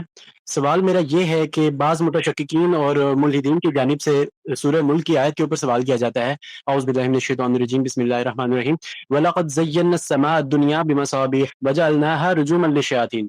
یعنی کہ اللہ تعالیٰ کہنا چاہ رہے ہیں کہ ہم نے آسمان دنیا کو مزین کیا ہوا ہے کس سے؟ کمکموں سے. دوسری جگہ پہ بزینت الکواکب کا ذکر ہے، اور ہم جانتے ہیں کہ آسمان دنیا مزین ہوا ہے ستاروں کے ساتھ. لیکن آگے اگلا جو لفظ ہے وہ ہے وَجَعَلْنَاهَا رُجُومًا لِلشَّيَاطِينِ، ہم نے ان کو رجوم بنایا ہے شیطانوں کے لیے. یہاں پہ تمام ہمارے مترجمین بھی اور مفسرین بھی سارے یہ کہتے ہیں شہاب ثاقب مارا جاتا ہے، لیکن زینت ستاروں کو بنایا گیا ہے اور انہی کے بارے میں کہا گیا ہے کہ یہ مارے جاتے ہیں. تو ان کا بہت بڑا اعتراض ہے کہ یہ قرآن نے شاید کنفیوز کر دیا ہے ستاروں کو اور شہاب ثاقب کو. کائنڈلی اس پہ تھوڑی سی وضاحت کر دیجیے گا. بہت شکریہ.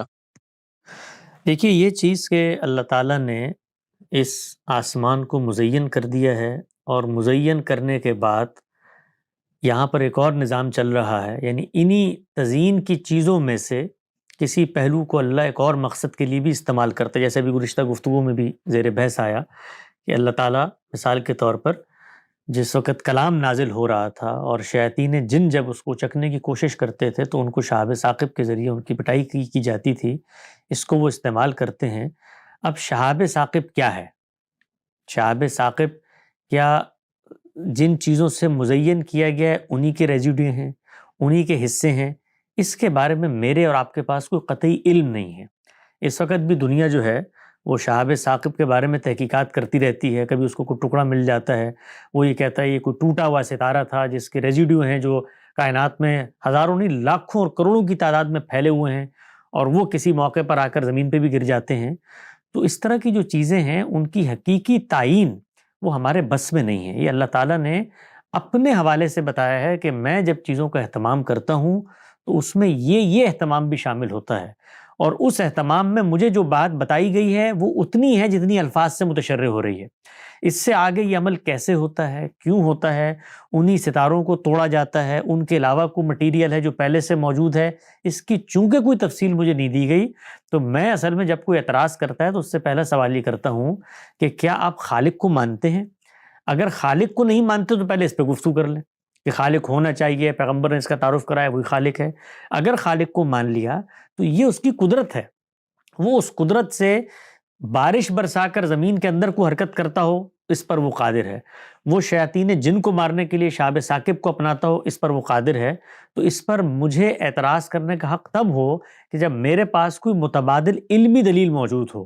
تو کوئی متبادل علمی دلیل اگر موجود ہے تو پھر میں اس پہ غور و فکر کروں گا. نہیں بھئی یہ شہاب ثاقب تو دنیا کے اندر جو ہیں پائی نہیں جاتے، اللہ تعالیٰ نے دعویٰ کیا خلاف حقیقت ہے، اس سے وہ شیاطین کو نشانہ بناتا ہے. یہ میرے لیے مرئی چیز نہیں ہے جس کا میں تجربے اور مشاہدے سے انکار یا تصدیق کر سکوں.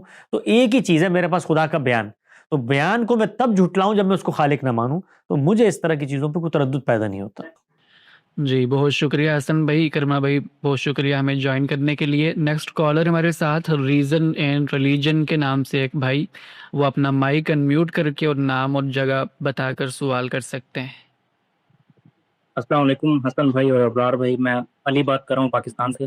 وعلیکم السلام. تو میرا کوشچن تھا، ابھی حسن بھائی نے بھی بات کی، حسن الیاس بھائی نے، کہ جو ریلیجن ہے اس کا بیسک جو کیا تو وہ پریمس ہے وہ ہے ایگزسٹنس آف گاڈ، یعنی خدا کا وجود ثابت ہو جاتا ہے تو ریلیجن کی بیس سیٹ ہو جاتی ہے.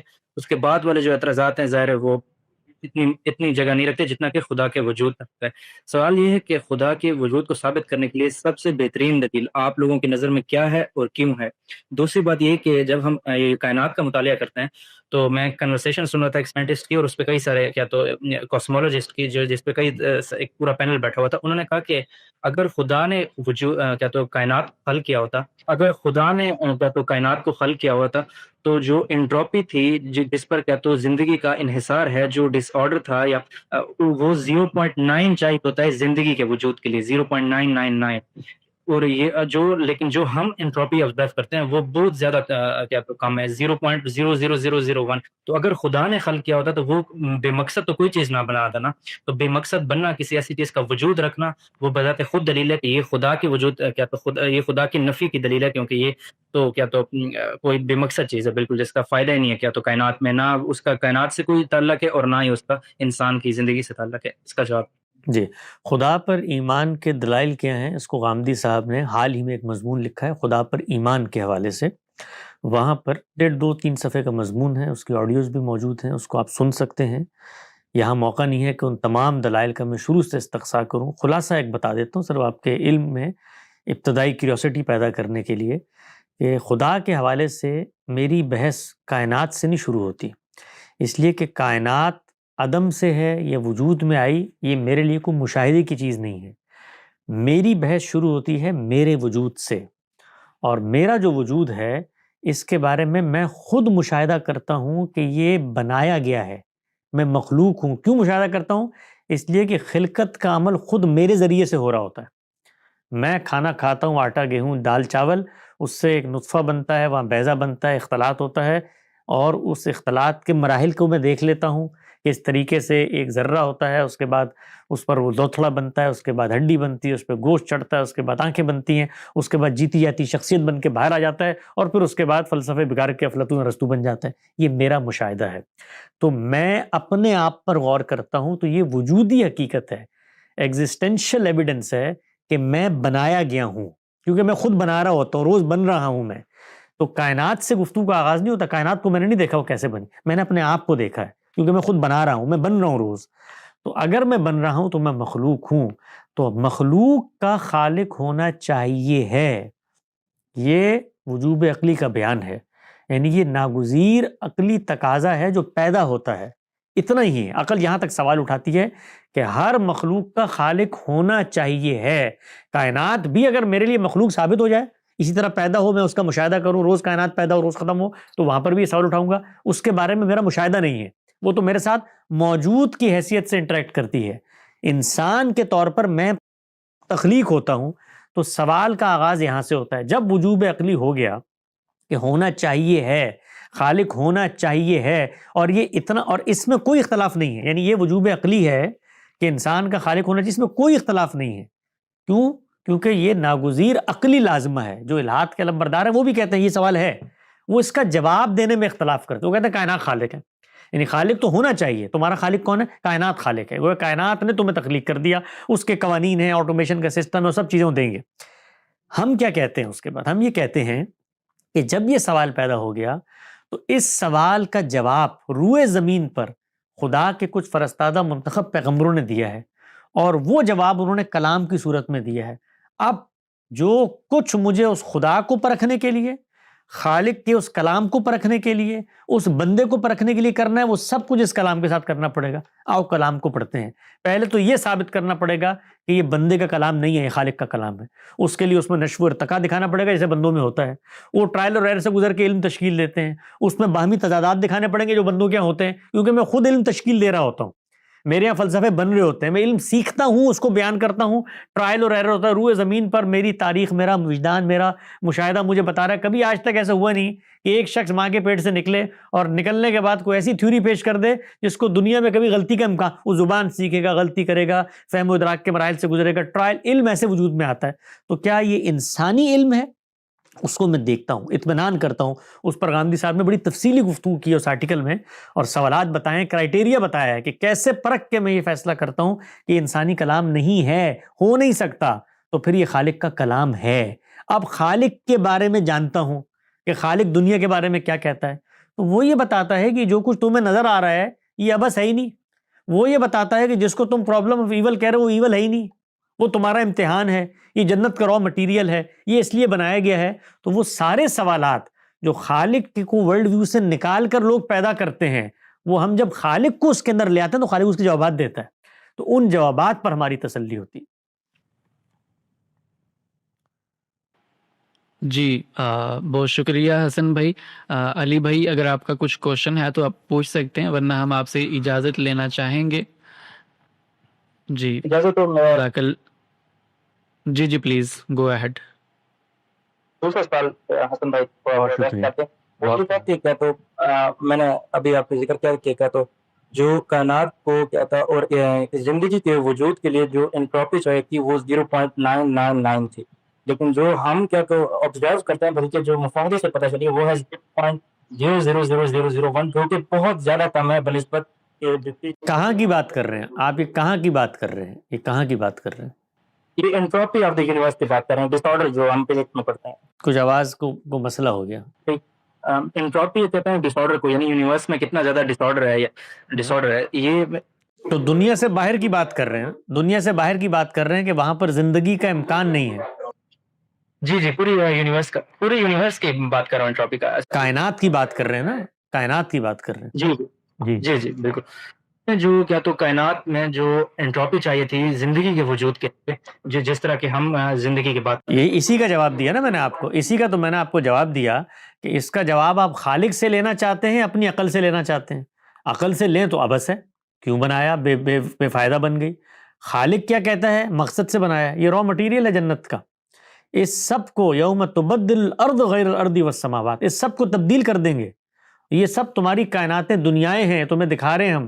یہ جو تمہیں ڈارک میٹر میں اور یہ تمہیں جیمز ویب کی ٹیلیسکوپ میں یہ کائناتوں کی وسعت نظر آ رہی ہے، یہ ہم دکھا رہے ہیں کہ اتنی وسعت ہے کائنات میں. تم اتنی سی دنیا میں بیٹھ کے کہتے ہو کہ جی اس دنیا، اس کی خلقت، اس کے مظاہر، اس کے مقاصد یہ جانتے ہو تم؟ اس سب کو ہم تبدیل کر دیں گے. یوم تبدل الارض غیر الارض والسماوات، ان سب کو تبدیل کر. یہ جنت ہے، یہ جو سب نظر آ رہا ہے یہ جنتیں ہیں ہماری. یہ خالق کا بیان ہے. اب اس بیان کی آپ نفی کریں تو نفی کرنے کے لیے سب سے پہلے خالق کی نفی کرنی پڑے گی. خالق کی نفی کرنے کے لیے خالق کا جو تعارف کرا رہا ہے اس کی نفی کرنی پڑے گی. تعارف وہ جس کلام سے کرا رہا ہے اس کی نفی کرنی پڑے گی. سب سے پہلے ثابت کرنا پڑے گا وہ کلام انسان کا ہے. تو گفتگو پھر وہیں سے ہوگی جہاں سے میں نے آغاز کی. جی شکریہ. جی جزاک اللہ ہمیں جوائن کرنے کے لیے. نیکسٹ کالر ہمارے ساتھ سید محسن گیلانی صاحب. وہ اپنا مائک انمیوٹ کر کے اور اپنی جگہ کا نام بتا کے حسن بھائی سے سوال کر سکتے ہیں. السلام علیکم ورحمۃ اللہ وبرکاتہ. ابرار بھائی اور حسن الیاس بھائی. وعلیکم السلام.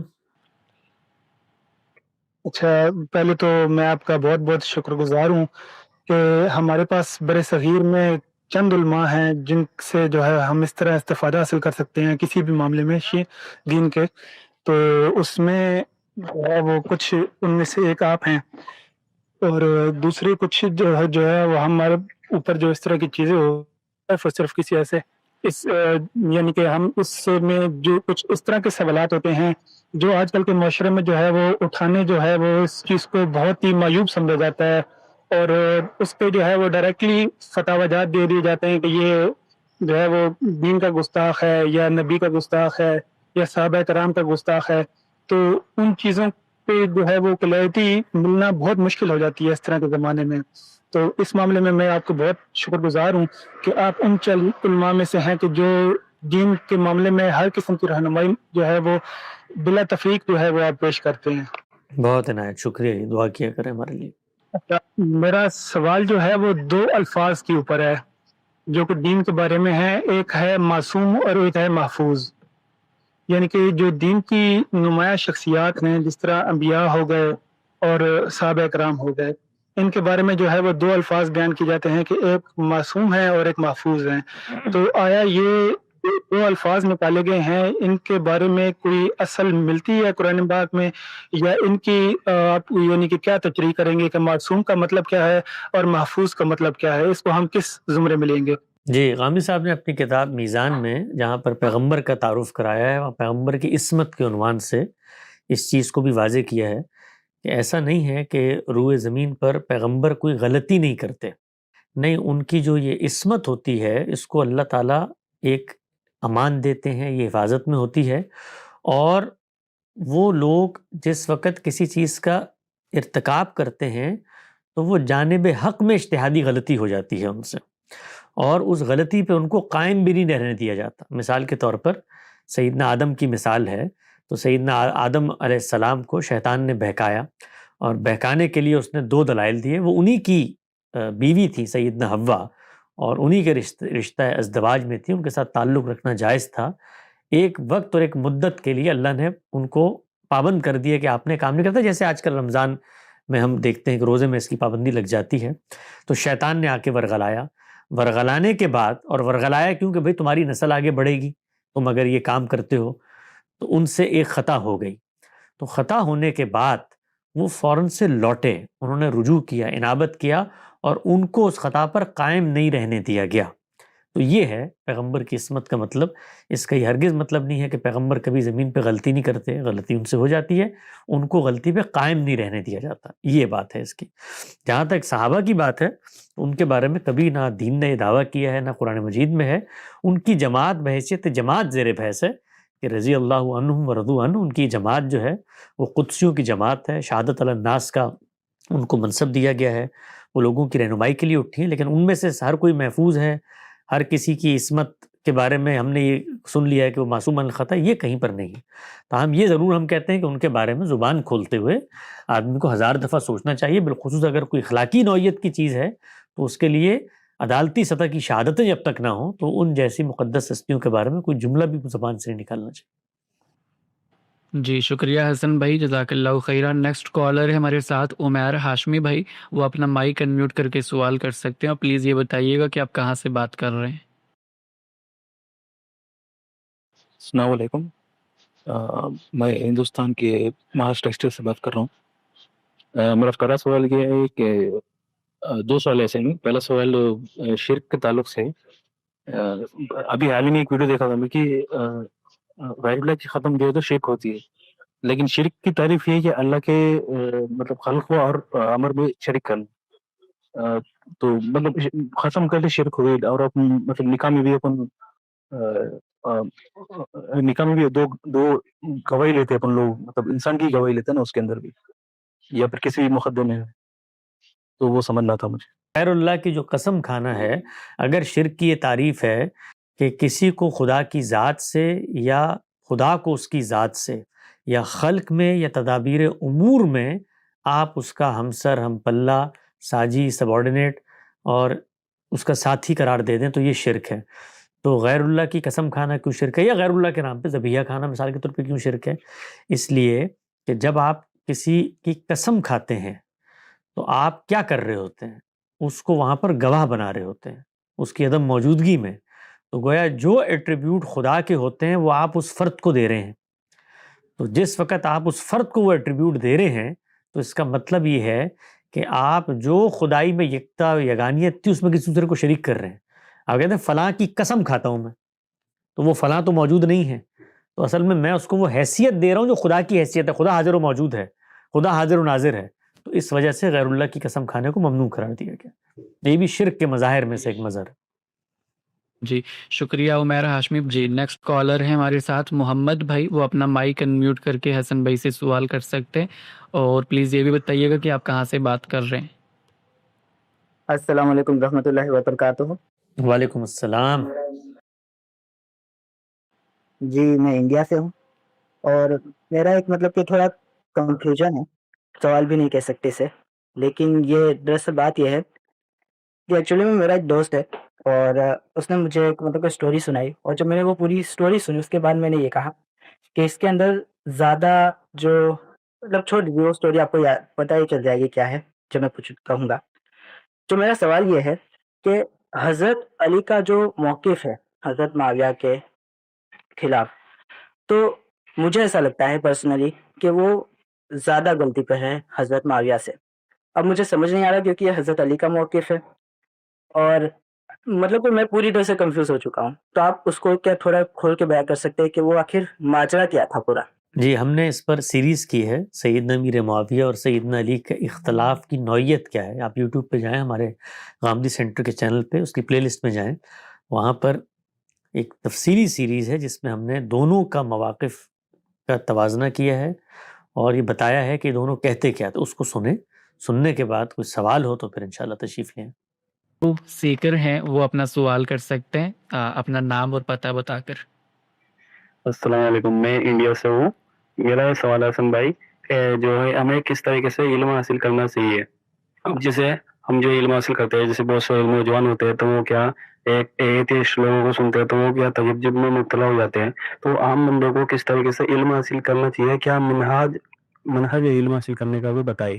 جی بنیادی چیزیں ہیں، کئی دفعہ یہاں زیر بحث آئی ہماری گزشتہ نشستوں میں بھی۔ ایک عام آدمی کے لیے یہ لازم ہے کہ وہ قرآن مجید کو کم سے کم پورا پڑھے، اور قرآن مجید اصلاً سننے کی کتاب ہے، تو بہت لوگوں نے اس کو پڑھ دیا ہے، اس کو سننے کا اہتمام کریں، ایک ترتیب بنائیں کہ ہفتے میں آدھا گھنٹہ آپ اللہ کی کتاب کو سنیں گے۔ وہ آپ کو جو دنیا میں آپ کے ساتھ شیطان معاملات کرتا ہے اس میں پابرجا قائم رہنے کے لیے، خدا کی یاد دہانی کو قائم رکھنے کے لیے، وہ آپ کے لیے ایک بہت نمایاں کردار ادا کرے۔ اس کے بعد اللہ کی شریعت پر عمل درآمد ہے، تو وہ عمل درآمد بہت آسان ہے، اس میں چند اخلاقی چیزیں ہیں اور کچھ عبادتی امور ہیں۔ آپ اگر استطاعت رکھتے ہیں زندگی میں ایک دفعہ حج کریں، رمضان میں روزے رکھیں، مال دیا تو اللہ کے حکم کے مطابق زکوٰۃ دیں، اور 5 وقت نماز ادا کریں۔ یہ بنیادی چیزیں ہیں۔ کھانے پینے میں کچھ احتیاطیں ہیں طیب خبیث کی، ان کا آپ نے دھیان رکھنا ہے۔ جنسی معاملات میں کچھ احتیاطیں ہیں، ان کا آپ نے دھیان رکھنا ہے۔ تو ہمارا دین بہت سادہ ہے، بہت فطری ہے، بہت سادہ ہے۔ ایک عام آدمی جو روزی روٹی کماتا ہے، مزدوری کرتا ہے، کوئی تعلیم حاصل کر رہا ہے، اس سے دین کے کوئی بڑے تقاضے نہیں ہیں کہ وہ نکلے، جماعت بنائے، اقامت، وہ بنیادی تقاضے ہیں اور اس کی ذات کی حد تک ہیں، تو اس کو بہت آسانی سے وہ سمجھ سکتا ہے، قرآن کا ترجمہ سنتا چلا جائے اور دین پر عمل درآمد کرتا چلا جائے۔ جی شکریہ حسن بھائی، جزاک اللہ خیرہ ہمیں وقت دینے کے لیے۔ ہم یہیں پر اپنے پروگرام کو ختم کرتے ہیں۔ دیکھنے والے تمام بھائیوں کا بھی بہت شکریہ، جزاک اللہ خیرہ۔ اللہ حافظ، السلام علیکم ورحمۃ اللہ۔ السلام علیکم۔